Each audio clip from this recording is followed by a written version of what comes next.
it's a psychological thriller with deep family dynamics. So what was it that drew you to this role of Joel Lazarus? And psychological thrillers often require a delicate balance between tension and subtlety. So how did you navigate that in your performance?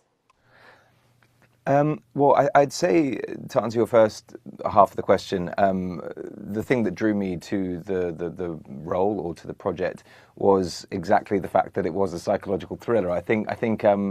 It's a genre I very much enjoy watching, and I think you can tell when it's a good psychological thriller when you're only presented with one episode and are desperate to read the second.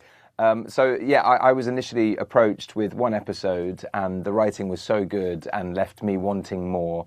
And I think I left reading that one, begging them to see episode 2, which was like only an early draft. And once I'd read episode 2, I was like, I need to read episode 3.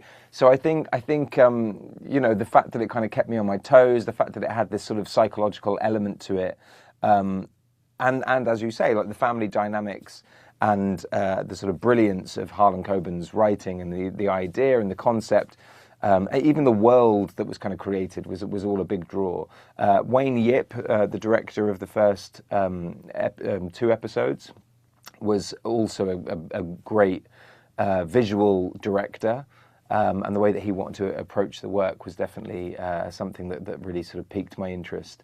With regards to the subtlety and the nuances of like psychological thrillers, I don't think it's something I thought about too much, especially because of who Joel Lazarus is. Like he is sort of going through almost this sort of breakdown. So if anything, it was the opposite of subtlety. But it's definitely something that the directors obviously had to be aware of and kind of keep it, maintaining that kind of level of nuance and depth and authenticity. That was sort of more on their shoulders. I just kind of played each moment as if, because I should say I'd only read episodes 1 and 2 when I sort of agreed to do it. And so for me, as we were kind of going through and as each episode was coming in, I was sort of learning more about who Joel was. But I had to really kind of make a lot of big decisions without knowing where he was going to end up. I didn't know whether he was having a nervous breakdown, whether he was losing his mind, whether he was guilty, whether, it was really, really fun to play. You started out with these big franchises like Hunger Games and Pirates of the Caribbean, and then you pivoted towards these complex dark characters like Oswald Mosley in Peaky Blinders or Hawkins in Nightingale. So what was the turning point in your career that made you take on these riskier, darker roles, and how has that awareness shaped the way you choose your projects now? I think just where I was in my life, really. I think I wanted the opportunity to explore, darker roles. Like I think I've always been a huge admirer of Christian Bale and people who are able to kind of completely transform themselves, or disappear into a character.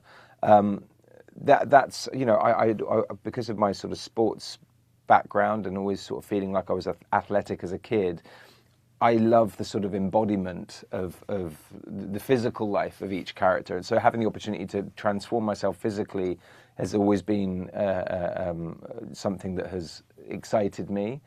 And I think I just sort of made the active decision to spend more time in London and taking bigger risks on smaller projects.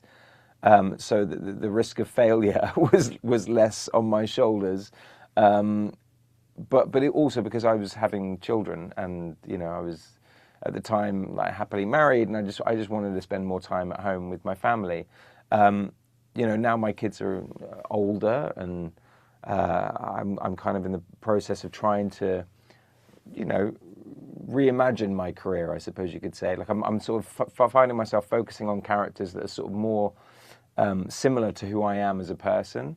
That can't be said for the character I'm playing right now, but I think I'm sort of trying to, instead of hiding behind other characters, I'm actually playing myself and being authentic and using my own experiences and my own emotions, sort of something that is really, really interesting me. So, yeah, who knows what's going to happen next? I'm just sort of enjoying myself now.